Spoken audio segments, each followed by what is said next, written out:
안녕하세요. 예스유학의 김동민 이사입니다. 예스유학의 보딩스쿨 선생님입니다. 네. 오늘은 이제 SSAT가 옵셔널이라는데 그럼 안 봐도 되나요? 그리고 토플 점수는 몇 점이면 충분할까요? 영어가 부족한데 SSAT보다 토플에만 집중해도 될까요? 이런 질문 드립니다. Exactly, and this is one of the most misunderstood parts of the boarding school admissions process. Families often think that testing is all about the numbers, whereas in fact, in admissions, test scores are not just numbers, but rather they're signals for the admissions offices. They tell how a student is prepared, how prepared they are, right? How comfortable they are with academic English, but not only academic, right? But also in their life. 특히 요즘은 많은 학교들이 코로나 때 어쩔 수 없이 시험을 못 봐서 옵셔널로 뒀던 정책들이 지금 코로나 이후에도 계속 유지한 학교들이 늘어나고 있기 때문에 그래서 많은 학부모님이 좀 더 헷갈려 하십니다. 오늘은 SSAT 옵셔널 시대에 어떻게 시험을 전략적으로 보는지 그리고 토플은 왜 여전히 중요한지에 대한 설명을 드리도록 하겠습니다. 먼저 SSAT 옵셔널이라는 말부터 정확하게 이해해야 합니다.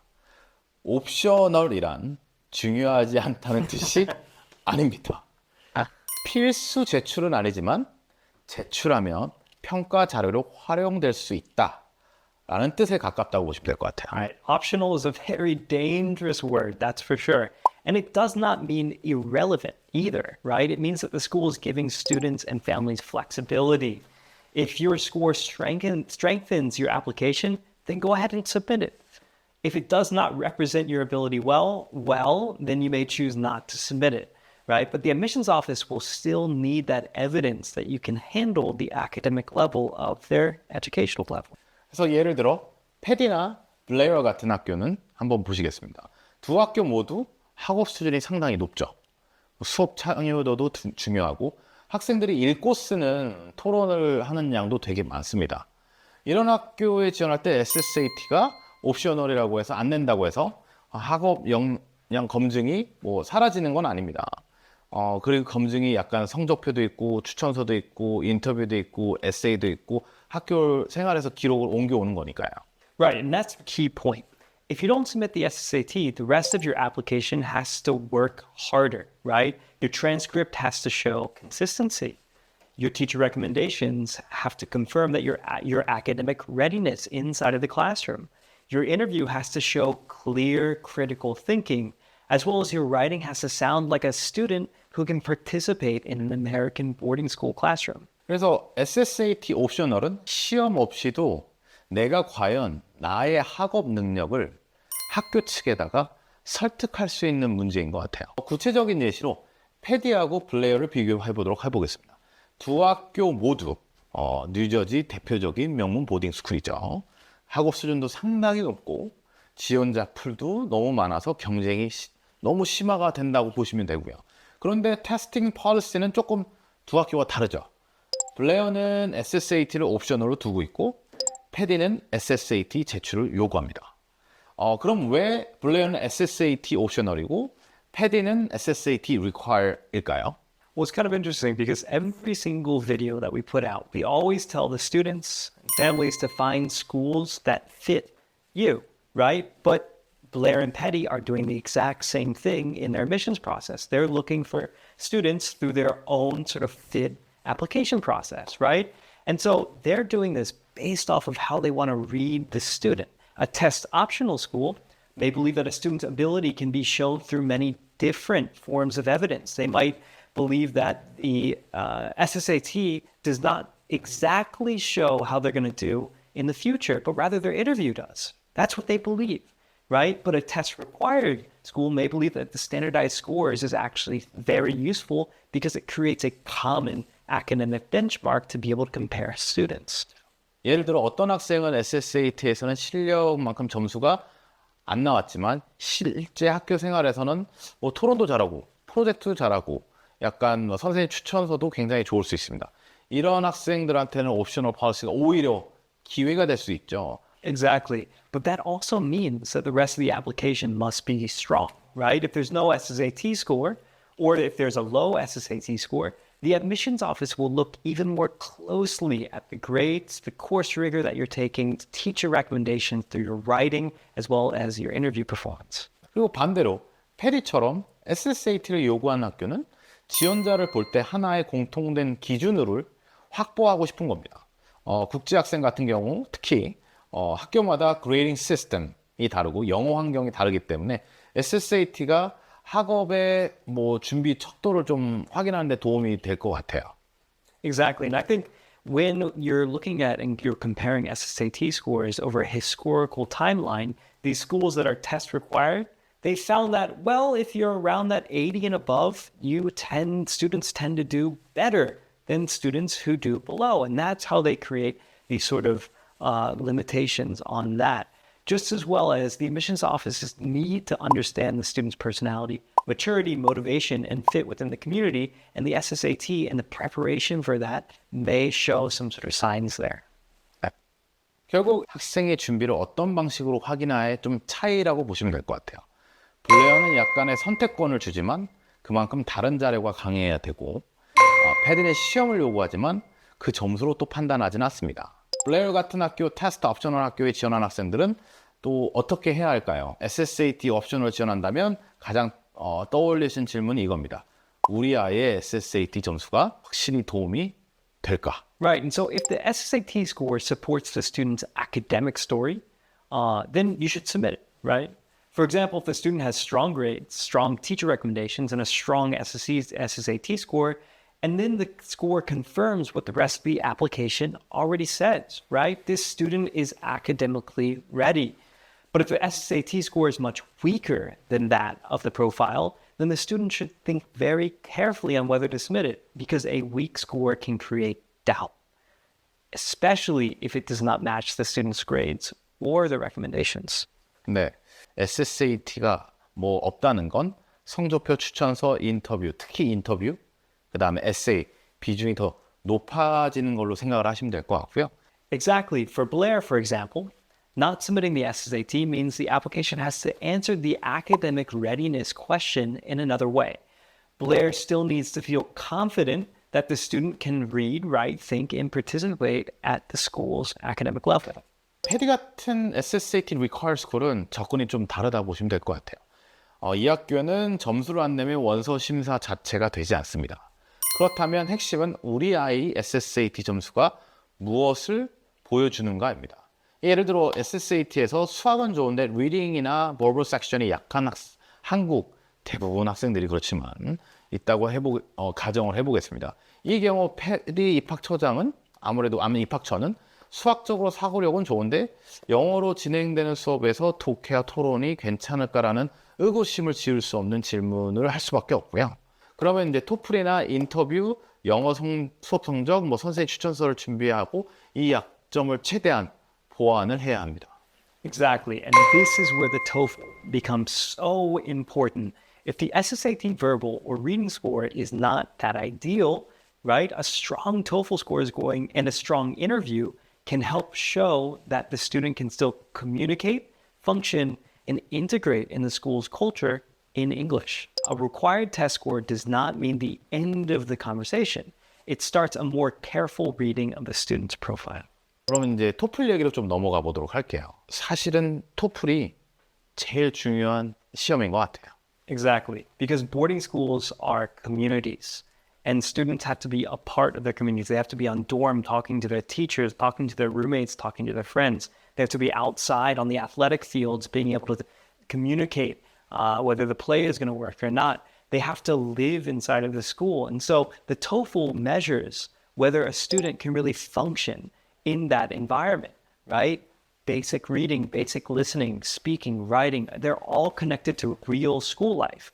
Can you understand what's happening on dorm? Can you understand the lecture? Can you read a textbook? Can you write clearly? Can you explain your opinion out loud? Are you able to do your homework that night?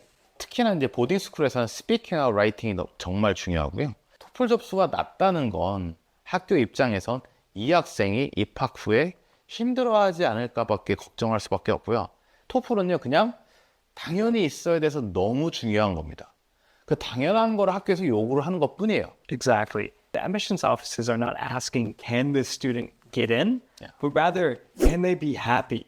Can they be successful in our community? And a student with weak English may be accepted somewhere, but if they cannot participate fully, boarding life will become very lonely very quickly. 그래서 SSAT하고 토플에서 조금 설명을 드렸는데요. 여기서 꼭 구분하셔야 될 게 있다면요. SSAT하고 토플은 같은 영어 시험이 아닙니다. 토플은 한국어 능력 평가 시험이라고 보면 될 것 같고, SSAT는 좀 멀리 가지만 우리나라 수능 같은 개념, 즉 미국 애들도 보는 시험이라 보시면 돼요. 그래서 이게 국제학생만 보는 시험이 SSAT가 아니고 토플은 국제학생만 보는 시험이라고 보시면 될 것 같아요. 그래서 뭐 좀 더 쉽게 얘기하면 SSAT는 독해력을 많이 요구합니다. 제가 학생들한테 토플은 제일 쉬운 시험이라고 얘기해요. 왜 그럴까요? 제가 장난으로 학생들한테 얘기할 때 토플이 한국말로 번역돼 있고 그 지문을 네가 다 빠르게 읽을 수 있으면, 그리고 그 시험 문제를 풀면 풀 수 있을까요? 안 풀까요? 그러면 대부분 뭐라면 그럼 바로 풀죠. 근데 SSAT는 다르거든요.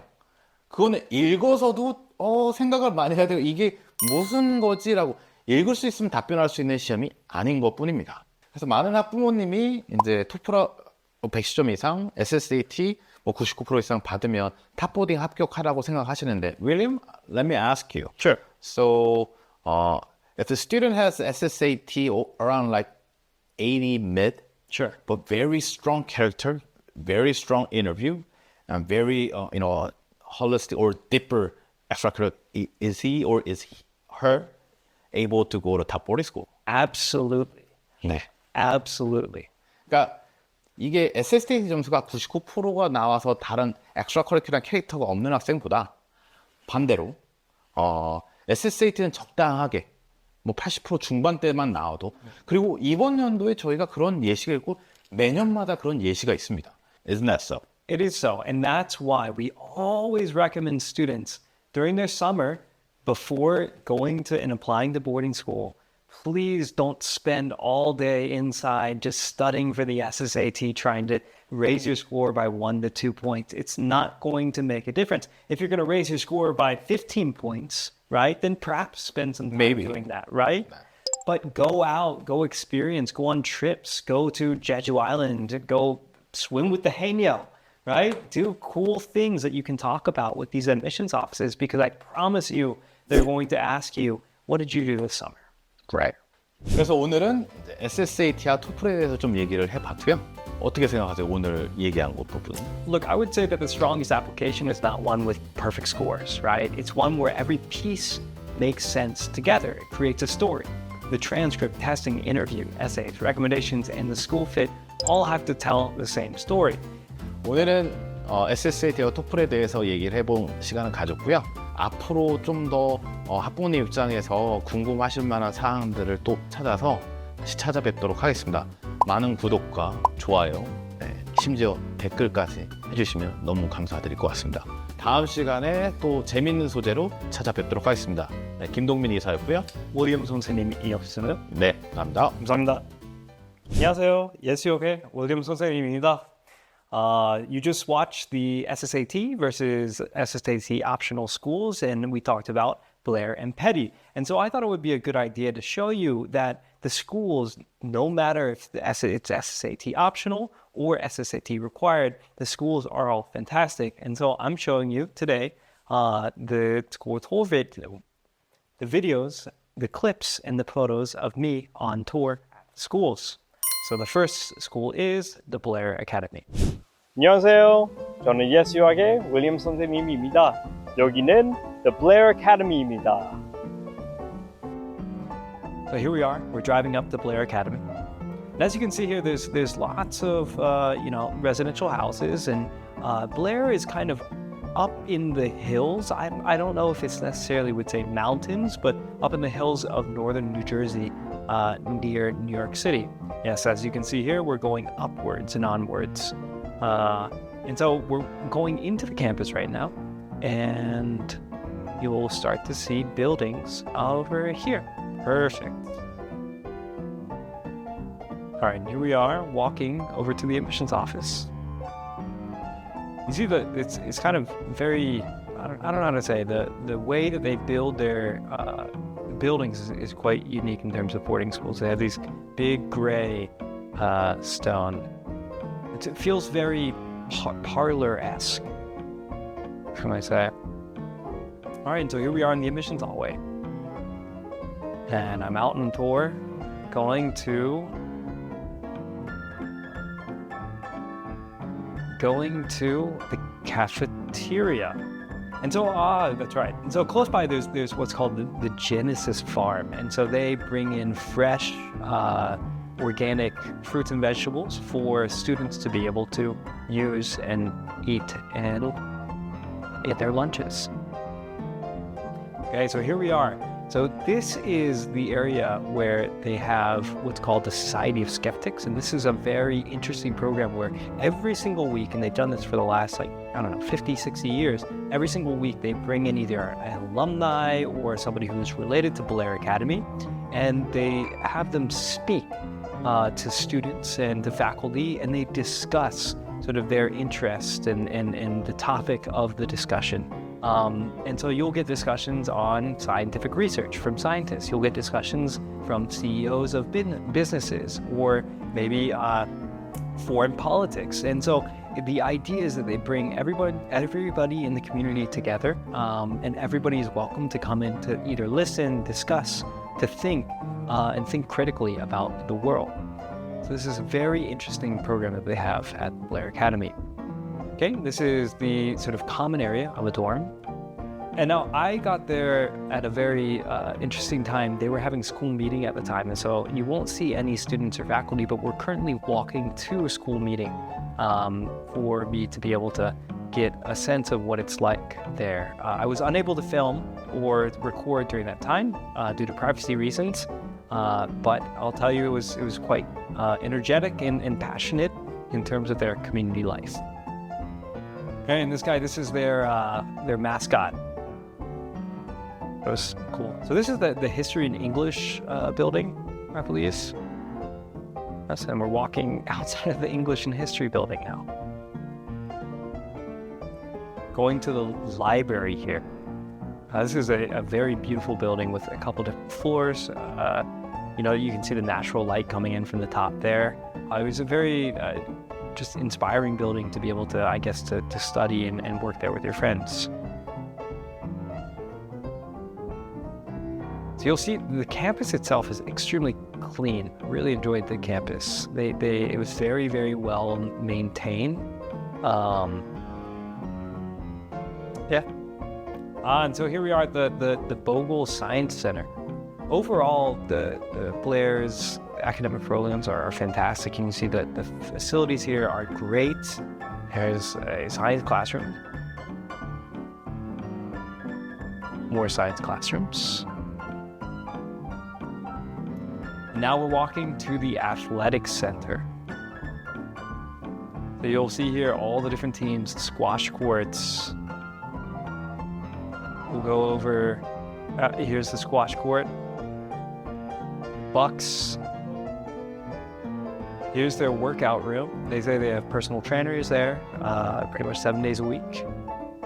You can see here a faraway shot of the football field. Here's the athletics committee.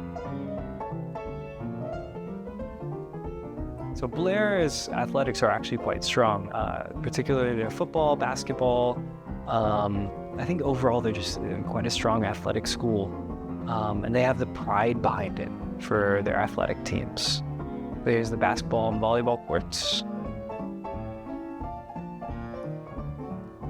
Okay, here's the main basketball court. You see all the championships that they have: football, ski, lacrosse, everything. Right here are all the trophies. And this is Lou Dung. He graduated in 2003 at Blair Academy, and he's a very famous basketball player who played in the NBA. And so they're just constantly, since the early 2000s, probably even before, just had very successful athletic teams. Yep, here's the bell. Here's the comments. And lastly, I thought this was incredibly important to show you all. This is just outside of their admissions office. On the postboard here, you'll see all the dogs that all the faculty have on campus. And they're the dogs of Blair, and they actually have a specific club that allows for students to be assigned dogs to walk every day. So this is, I thought this was really nice and sort of shows how, you know, just as you were to go to a friend's house and be able to see their dogs and spend time with them, they do the same for their students as well. And that was Blair Academy. Now, on to the Petty School. So here we are at the Petty School. 안녕하세요. 저는 예스유학의 윌리엄 선생님입니다. 여기는 the Petty School입니다. Okay, so Petty is in like a sort of suburban town area. So you'll see here streets where they'll have coffee shops and everything like that. And then you'll sort of pull in here, the admissions office is over here, along with the science center and things that we'll take a look at a little bit later. You can kind of get a sense that it's a very more standard sort of looking campus in terms of American schools. So here they have history and English classrooms here. You can see the way that these boarding schools, their facilities, they're all just a little bit different, but they look similar, but they're all a little bit different in a way. These grand columns, these open areas is very particular to Petty. So here we are at the Science Center. Just big, right? All of these buildings are just huge. They're spacious. Here are the experiences. There was some pictures of research that students had done.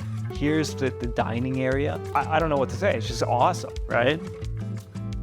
Being able to sort of overlook and see your school community, your friends in that sort of place. So Petty also is very, very famous for their robotics. So they have a nationally renowned robotics team. And so if you're a student who really, really, really likes and enjoys engaging in robotics, Petty could be a school that could be a fit for you. They're also quite strong in their arts, right? Here's a overall sort of exhibit from a visiting painter, I believe. And here is what you've all been waiting for. An image of what the dorm, or a video, a clip of what a dorm room, typical dorm room looks like. It's actually quite spacious for a two-bed dorm room. Yep, and here's the outside of the campus. It's very open. Here is in case of fire, they've got, you know, escape stairwells that go up to the top floors. So your student will always have a way to get out in case of an emergency. During that time, it was the not convocation, but it was like the passing of the torch from one headmaster to the next. And so this was their headmaster's first year. And so they were having that event earlier that day. Here's a very famous chapel of theirs, which we'll get to take a little bit of a look in. It's quite beautiful.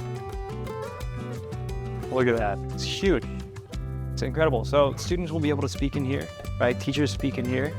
You're given opportunities to share your story in those sort of community spaces, and it's a gathering point for the community. So here we're looping back around to where we started the tour at the English and history areas. So we're sort of just making our way to the admissions office. And here we are in that same initial spacious place. Here's an image of the admissions office, as well as the admissions waiting room. I hope you enjoy watching my visits of Blair and Petty School, Blair Academy and Petty School, and I hope that you found a sense of, hey, whether or not it's SSAT optional or SSAT required, all schools are very different. They all have their own cultures, their own vibes, their atmospheres, energies about them, and I highly recommend that you go out and visit them yourself to sort of figure that out. 감사합니다. 예스유학의 김동민 이사였고요. 윌리엄 선생님. 네, 감사합니다. 감사합니다. 왜 저래?